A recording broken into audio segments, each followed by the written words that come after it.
Borden was gone. Everyone cried, everyone grieved. Amy tried to move on. But just when life seemed quiet again, a shadow appeared on the ranch and it looked like him. Was it a dream? A ghost? Or had the man she loved somehow returned from the silence of the past? What followed was something no one could prepare for, not Amy, not the family, and definitely not the fans. Because Heartland Season 19 doesn't just bring Ty back. It changes everything. Asterisk, the sun was rising slowly over Heartland Ranch. Light spilled across the stables, painting the grass in gold. Birds chirped softly. Inside the house, Amy was brushing Lyndy's hair, smiling as her daughter giggled. Everything felt peaceful, quiet, almost too quiet. It had been years since Ty was gone. The pain hadn't disappeared, but Amy had learned to live with it. She worked harder. She smiled more. But deep down, there was still a hole no one could fill. As she stepped outside to start her chores, she paused. Her eyes landed on something or someone at the far end of the field.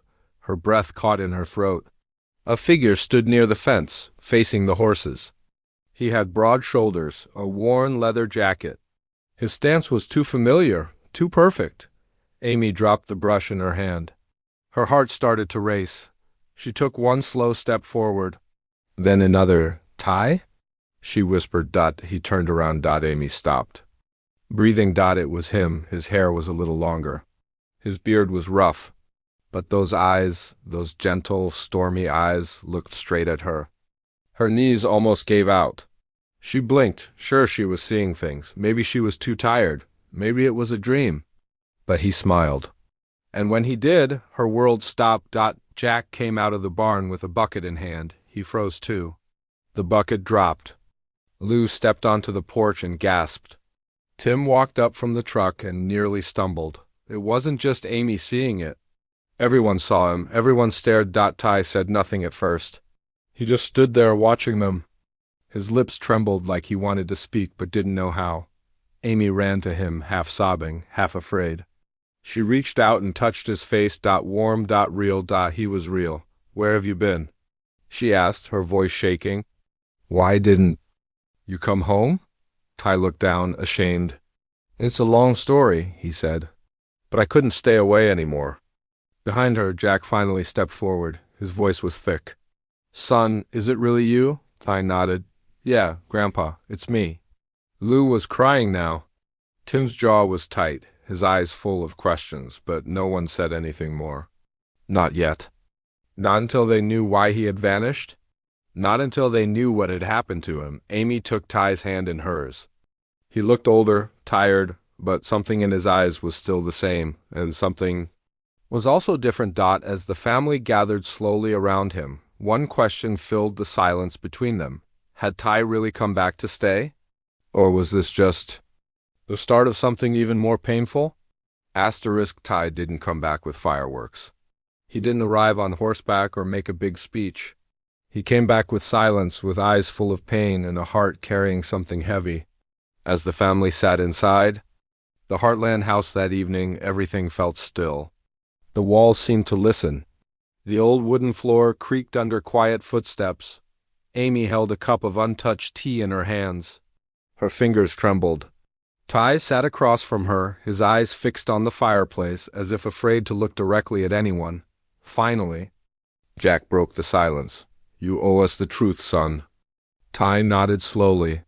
He took a breath so deep, it sounded like it came from a place full of ghosts. I didn't plan to stay away, he began, but something happened after I got shot. Everyone leaned in slightly, their hearts pounding. Ty continued, his voice low and broken. I wasn't supposed to make it. The doctors gave up.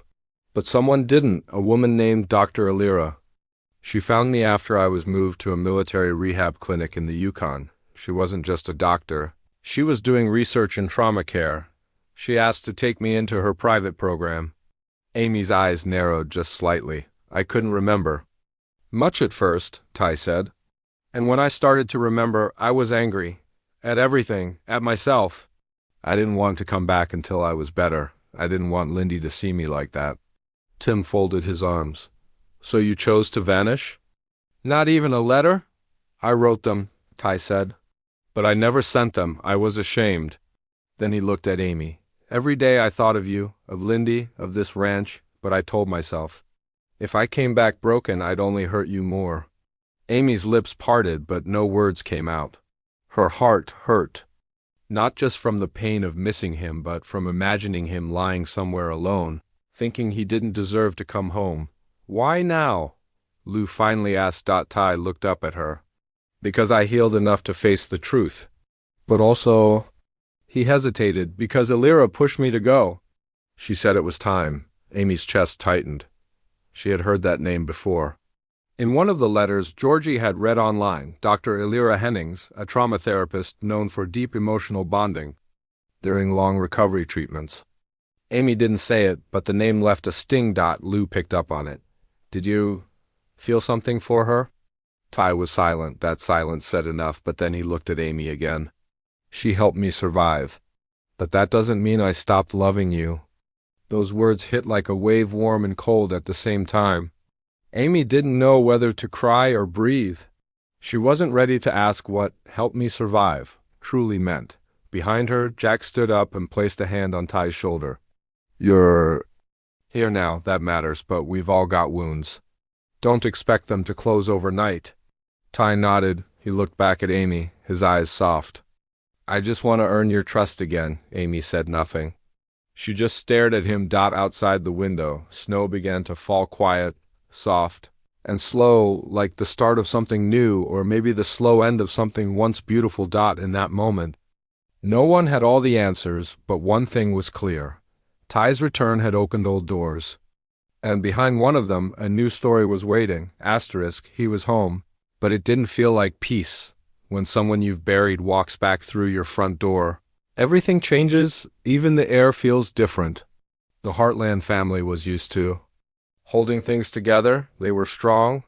They endured storms, losses, fights, but this was something new. This was a miracle wrapped in confusion. It didn't take long for emotions to start spilling. Tim was the first to snap. You should have told us. He barked across the kitchen, fists clenched. We thought you were dead. Amy mourned you like a widow. Ty stood still, letting the anger hit him. He didn't fight back. Maybe he agreed. Maybe he was still punishing himself too. Amy tried to calm her father, but Tim wouldn't stop. You let your daughter grow up thinking her father abandoned her. His voice cracked at the end. You let your wife sleep alone for years. It was Lou who stepped in between them. Enough, she said sharply. This isn't helping anyone. But her face said something else. She was angry too. That night, the house was silent again, but not peaceful. It was the silence of too many feelings choking the room. At dinner, plates were full, but no one really ate. Jack sat at the head of the table, his eyes on Ty, not with judgment, but with something older, something deeper. I've seen war, Jack said softly. I've seen men leave and come back changed. Some never make it home, even if they walk through the front door. Are you really back, Ty? Ty didn't answer right away. Then he said, I'm trying. That word hung in the air. Trying. That wasn't enough for Lou. She stood up and excused herself. A few minutes later, they heard her crying in the hallway. Lisa followed her, saying nothing, just holding her close. Tim left the table without a word. Jack leaned back in his chair. Trying is a start, he said gently. But you've got a mountain to climb, son. Amy was the only one who stayed. Seated with Ty, Lyndy came running in just then, her small boots clapping on the floor. Daddy, she cried, throwing her arms around him. Everyone froze. Ty hugged her tightly, burying his face in her little shoulder. That one moment cut through every wall, every doubt. It was pure, simple, honest. Amy's eyes filled with tears. She saw the way he held Lyndy, like he never wanted to let go again. And for the first time since his return, she saw something that made her chest ache, not pain, but hope. Maybe a tiny seed of it buried under the mess. That night, Ty stayed in the guest room. No one was ready for him to sleep beside Amy, not. Yet, as he lay awake, staring at the ceiling, he thought about the things he hadn't said, the guilt, the nights he almost gave up, and the woman Elira who helped him put his broken pieces back together. Down the hall, Amy lay awake too. Her hand rested on the empty side of the bed, the place he once belonged, but her mind was no longer quiet. It was loud with questions, with old love, and with one dangerous thought: if Ty wasn't the same man who left, who was he now? The family didn't know how to act around him. Hugs felt awkward, conversations were careful. Every glance carried weight. It wasn't just about forgiving. It was about learning to trust a ghost who had become real again. And, while some hearts opened, others were starting to close. Asterisk love doesn't always wait. And when a heart is lost, sometimes someone else finds it. For days after Ty's return, Amy noticed something strange. He was kind, gentle, present, but there was a quiet wall around him. He would smile at Lyndy, talk with Jack, even help in the stables like old times. But he never truly looked at Amy, not the way he used to. Not like a man still in love. That was when Amy knew. He had bonded with someone else. She didn't need him to say it. The distance in his eyes said enough. Every time she reached out, he pulled back, polite, careful, cold. Not on purpose, not to hurt her, but like someone trying not to cross a line. One morning, she found him sitting outside with an old photo album in his hands. Pictures of their wedding, Lyndy as a baby, family moments frozen in time. He looked at them like a stranger, someone who once lived in that world, but no longer belonged there. Amy sat beside him. "You used to kiss me every morning," she said quietly. "Even when you were angry." Ty closed the album. "I'm not trying to stay distant," he said. "I'm just afraid. Afraid of me?" "No," he whispered. "Afraid I don't deserve to come back into your heart like nothing happened." Amy swallowed hard. "Is there someone else?" Silence. Then he looked away. "Her name is Elira. She was my therapist. But during those 2 years, she became more than that." Amy's breath caught, but she didn't cry. "Not this time." "Did you love her?" she asked. He nodded once. "I did, in a way, but it was different. I didn't stop loving you, but I was broken, Amy, and she helped me feel whole." Those words landed like stones. Amy stood up, her arms crossed tight against her chest. "So what am I now?" "Your memory? A chapter you already closed?" "No," Ty said quickly. "You're the part of me I never wanted to lose. But when I left, I shattered both of us. And when she helped me find light again, I didn't expect feelings to grow." Amy turned away, blinking fast. "So what now?" she asked. "You're back, but your heart's still divided?" Ty stood slowly. "No, my heart is confused. But it always finds its way back to you. I just need time." Amy walked away before he could finish. That night, she stood in the barn, brushing her horse in silence. Jack came by, placing a warm hand on her shoulder. "I've seen love survive worse," he said. "But sometimes it needs to break apart first, just to know where it belongs." Amy didn't answer. She looked out into the distance, where the night stretched wide and quiet. And somewhere in that darkness, she thought about Elira, the woman who held Ty when she couldn't, the woman who helped him live. While Amy was learning to survive alone, she wasn't angry. Not fully, but she was scared that the man she had loved for so long might now be someone else's home. And if that was true, was there still space left for her in his heart? Or was this the beginning of a brand new love story, one she wasn't part of? Asterisk, a scar may heal, but it never forgets the cut. Amy had spent years rebuilding herself bit by bit, quietly, without complaint. She'd buried Ty with trembling hands and a shattered heart, then rose every morning after like a soldier. For Lyndy, for the ranch, for the memory of the man she thought she lost forever. But now, with Ty back, she wasn't sure who she was anymore. Her days became strange. Not because of anything Ty said, but because of what he didn't. The old silences between them used to feel warm, like shared space. Now those same silences felt like locked doors. She would sit across from him at breakfast and wonder if he was thinking of her, or someone else. The worst part wasn't that Ty had changed. It was that she had too. The woman waiting by the window was gone.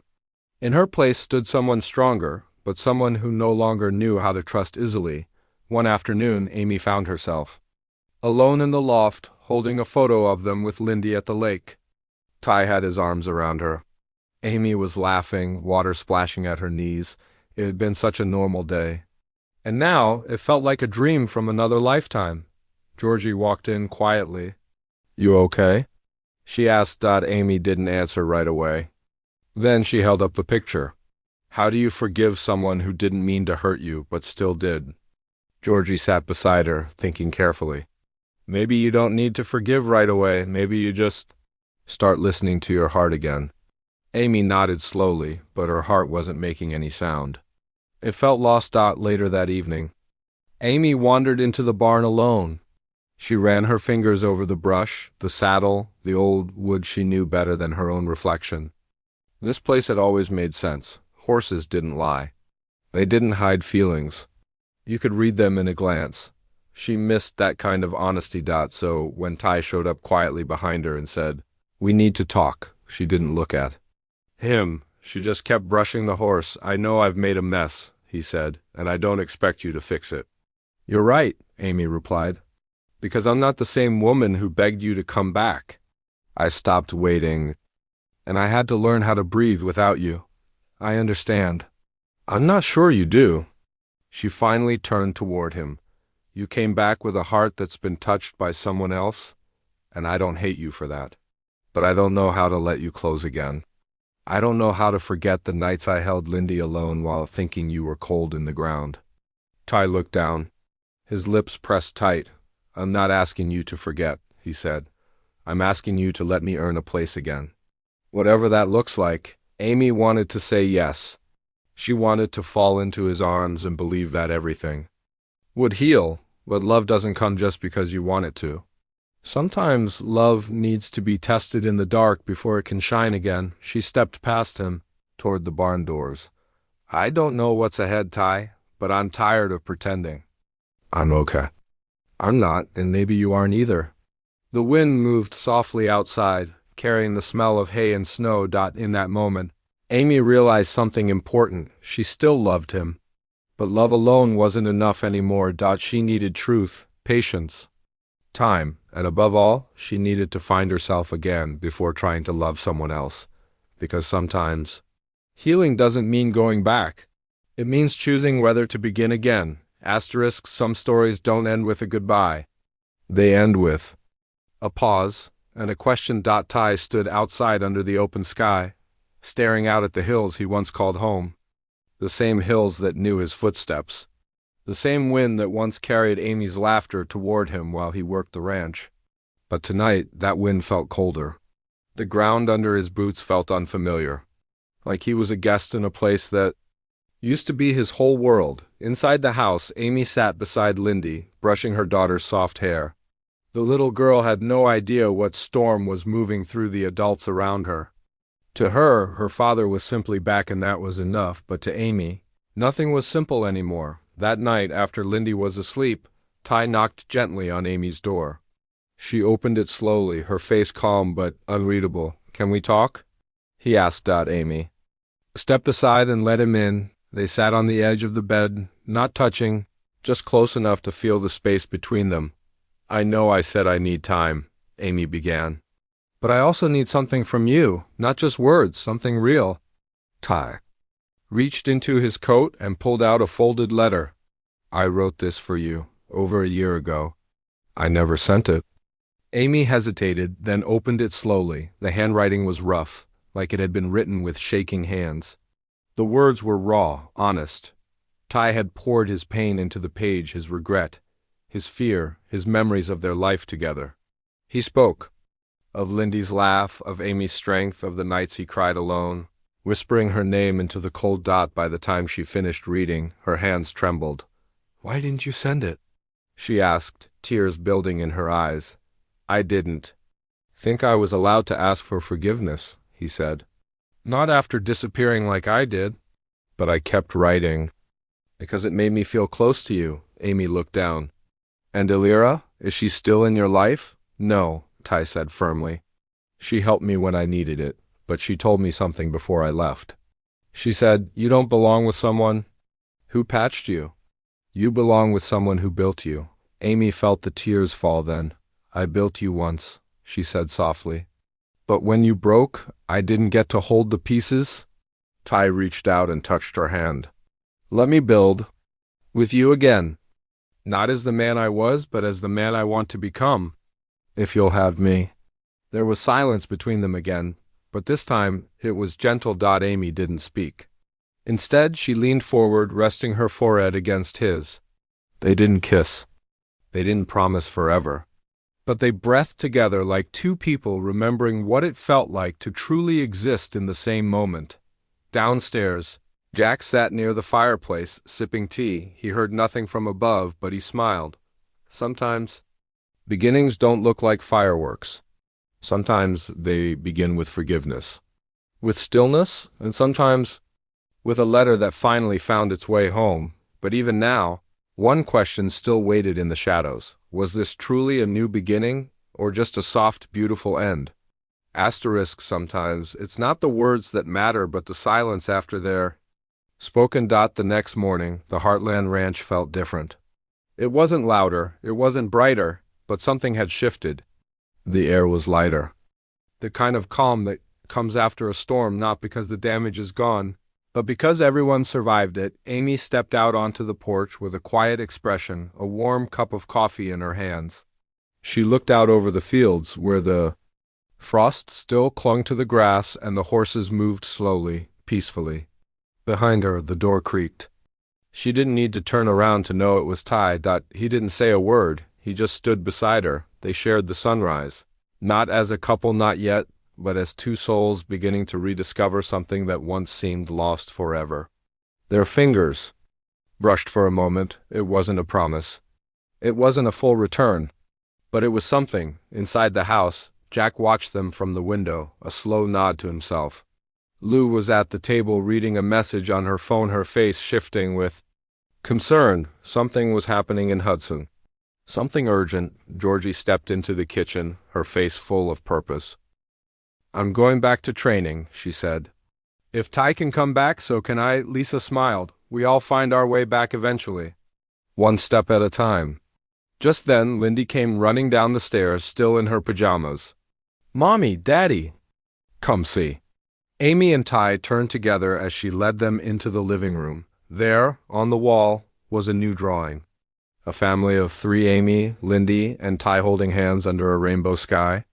The drawing was messy, but the meaning was clear. Family wasn't perfect. But it was still whole in Lyndy's heart. Amy knelt beside her daughter. It's beautiful, she whispered, her voice full of quiet emotion. Ty stood behind them, unsure of where to step next, but Lyndy turned and grabbed his hand. You stay this time, okay? Ty looked at Amy. She didn't speak, but she nodded ever so slightly. He knelt beside them. I'll do my best, he said softly, and in that moment the house felt alive again. Not healed, not fully mended, but beating, breathing, becoming. But as the episode closes, a new face is shown arriving in Hudson. A tall woman in a long coat steps out of a vehicle. She carries a folder under her arm marked with Ty's name. The camera lingers on her serious expression, her sharp eyes scanning the ranch from a distance. It's Alira. She's not here to break anything. But she is here for something Ty left behind, a past that might not be finished, and just like that, what felt like an ending was only the beginning of another chapter, because in Heartland, love is never simple, and peace never comes without one final test.